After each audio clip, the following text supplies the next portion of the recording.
among the other states that are contending with the same issues, and it's good to be able to know you can do it. I'll give you some comments about replenishment and so forth, but you know from the get-go, making affordability for Hoosier families has been an issue across the board. Property taxes, utility rates, healthcare costs, you name it.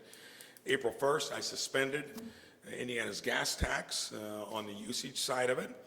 In May, I extended those savings and doubled them basically, or even more so, by including the excise tax. In June, I extended those same savings again, and the result was Hoosiers enjoying a long time of having the least expensive gas in the country. Today, I'm announcing another extension, the final one I can do without legislative authority going beyond. I'm going to do it for another 30 days, and anything beyond that would have to have a special session or authority from the legislature to do it. I want to make sure that Hoosiers, not only when it comes to gasoline costs, are able to know that we're doing everything we can to make their lives easier, even though that inflation that most have been shouldering, all of us have been shouldering, comes from a prior administration's policies, and I've said that before as well.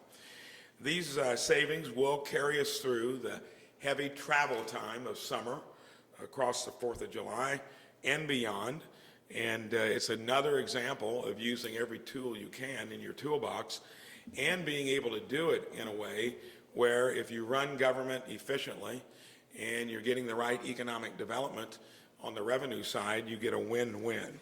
State revenues are exceeding expectations, and from the time my crew has come in here and we've looked at state government, we're saving a lot on how it operates, meaning that we can spend money on things that are necessary, like an energy emergency that we've been going through, and you can see most states have not been able to do it. When your unemployment rate drops that much from when I took office in January of 25, 4.4% to 3.3%, and when you've got economic development projects that are generating wages that have gone from $36 to nearly $44, and you're spending 1/3 as much as what we were doing, the prior years through economic incentives, that's how it all adds up. Not to mention, but I will, our economy is growing twice as fast as Ohio and Illinois, 3 times as fast as Kentucky's, 6 times as fast as Michigan's. These are real savings on the operational side. These are real earnings on the revenue side. And I'll continue to do everything I can to make sure that the average Hoosier family is going to have as much relief as the state government can provide, but most of that comes with running it well and making sure we've got that fast economic growth. So happy 4th of July to all Hoosiers. Enjoy it. This is our 250th birthday. Hopefully this will make it a little more enjoyable for you. Thank you. Governor, if gas prices continue to stay high, would you consider asking lawmakers to go into special session to extend this beyond this month? I think you've seen that the dynamic currently is, regardless of what's happening in the Middle East, Iran has probably been pushing the envelope. Oil prices have come down. I think they've tried to do a few things that got pushed back quickly, and that is why you see the markets in general starting to discount whatever happens in the future. You can't rule out anything that might be of a dramatic fashion there, but in general, I think the fact that everyone there has been finding other ways to get their product moved, and that you're seeing fluidity in the strait, every week that goes on, it's probably more unlikely that something can happen to flip it the other way. So is that a yes or no, that would be off the table for you? I'm going to take everything into consideration, but obviously, if we did do anything, the legislature would have to be interested in doing it. Governor Braun, have you had talks with Republican leadership in the General Assembly about a potential special session, and what is your take on how the road We've not had it. projects? We've not had a discussion on that. Of course, we did have a discussion on replenishing everything to the locals that they did not have, so they can go forward with projects they want to start and complete before weather would keep them from doing it. And so they know that. And the fact that we're building surpluses and reserves, the state's side of it, will be intact as well.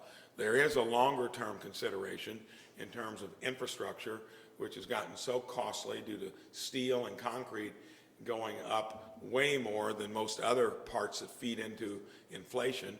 And that'll have to be a discussion more broadly, too, on long-term road financing. With the reimbursements to local communities, how much is this going to cost the state? It's not going to cost us anything in the sense that we've got reserves that are there for that intended purpose. And when you look at the fact that in just a year and a half, we're generating that much more revenue and saving that much, that is how you get any business through, choppy waters, as well as government. The problem is most governments don't get run enough in a way that you can do it. That's why 49 other states are not able to do it or either choose not to. We're in a place where if you have an unemployment rate drop that much, you've never asked about that, but you should, because if that's the case, you are then doing better than almost any of your peer group states in the Midwest, if not the country. And then if you actually start looking at state government where you're generating better results for less money, that's how you get it done. Let me ask that question another way. Yeah. How much are we spending to make local communities whole? Indianapolis quoted me like $8 million. So that's very clear because we've known that from the beginning. It was about $52 million that we forewent when we did not have the use tax. It was about $92 million on the excise tax. So you can do the math.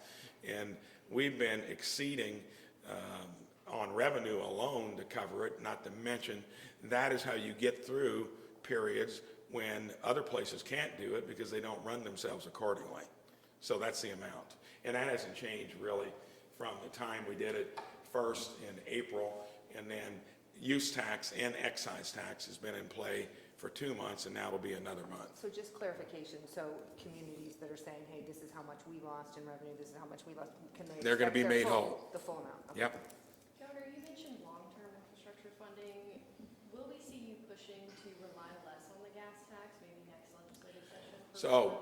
So Crossroads of America, we've got more interstates ribboning through this state than probably any other compared to the size of the state. And the last time there was long-term road funding bill done was back in 17. The year before in 16, we did community crossings, which has been by far the most popular state project that I'm aware of, and that enables rural counties, smaller towns to have the best roads they've ever had. I think we need to do more of that, and I think we're going to have it in our budget to do it. When it comes to the entirety, when steel and concrete basically went up 50%, that means you're getting a whole lot less now due to the inflation that's still impacting it. So yeah, there needs to be a discussion among Hoosiers, among legislators, what we do that's going to address that if we want to keep everything in good shape. Governor Braun, you said earlier this week, quote, "We're going to need to probably be looking at some of our general revenue and the cost savings from running government, which we've never done before, to help on infrastructure." How confident are you that lawmakers will also get behind? Well, I said that because lawmakers have already been talking about it. And the only way you can even entertain that is if you've got that much better cash flow compared to what we've ever had before. Infrastructure eats up a lot. It's always been done through user fees, not general revenues, but there are legislators, when we do have surpluses like this, I'm going to be looking at lowering taxes as well, or we spend it for early childhood learning, which is a combination of pre-K and child care. Lots of places where we can maybe get a return on investment, but it's only happening because our economic development is really working more broadly based on the things I told you earlier. So Governor, you've been prioritizing affordability in utilities, rate making as well. Are you at all concerned that you may be interfering with the IURC as an independent body? Now, this is a pulpit that you can use, and I thought I was fairly clear when I said I want you to make sure you're changing the dynamic to where you're not rubber stamping what utilities have wanted. I want healthy utilities and I want dependable generation. That doesn't mean you might not look at your operations to lean them up, make it more efficient. And ratepayers, though, got to be involved in that equation. not just given lip service. And I made the adjustment there in terms of the chairmanship because I thought that should have been clear. And you are limited. You can't interfere other than you can have your own comments on what's been happening. And you've got some discretion by who is chairman and who isn't. And then we got 2 more appointments that are coming up soon. It's going to be to where it's a mutually even playing field going forward, because we've got to have reliable electricity and we need a lot more of it, and you're going to have to do it in ways like many businesses do, or what I'm kind of doing with government.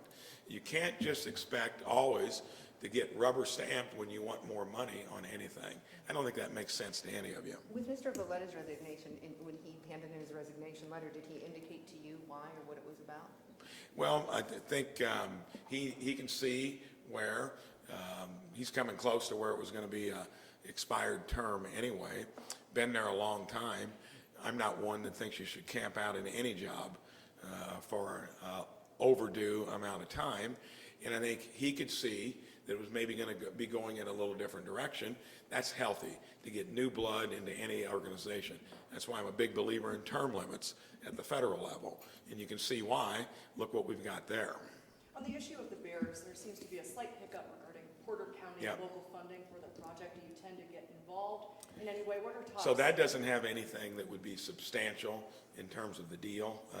There was that same type of discussion when we did the Colts.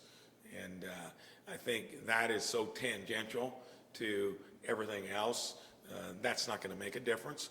It'll make a difference for them if they choose not to put any skin in the game. They're not going to have any say-so for what happens from all the economic benefits we're going to get from it. And I think that is maybe a small group, maybe not the consensus, but we'll see. And it won't derail it one way or the other. Back to the gas tax revenue, NDOT then is not going to have to scale back any of its projects because of lost revenue or payments to these local governments?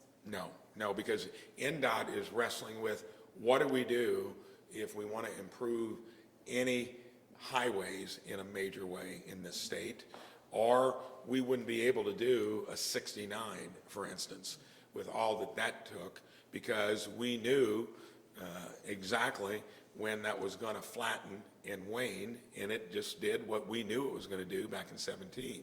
So that's when you have to have a discussion. I feel good about rural roads, the counties that generally don't have the resources, because we do that through community crossings.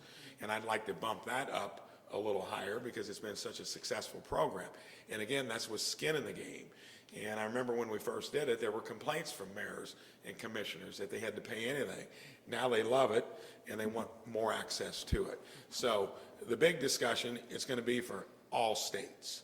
What do you do on any additions, any major improvements?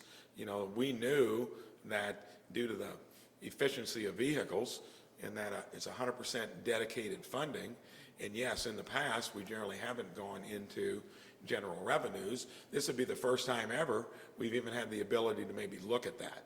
Because roads are important, economic development is not going to keep occurring in places that it's getting a lot more traction now than ever before if you don't have good infrastructure.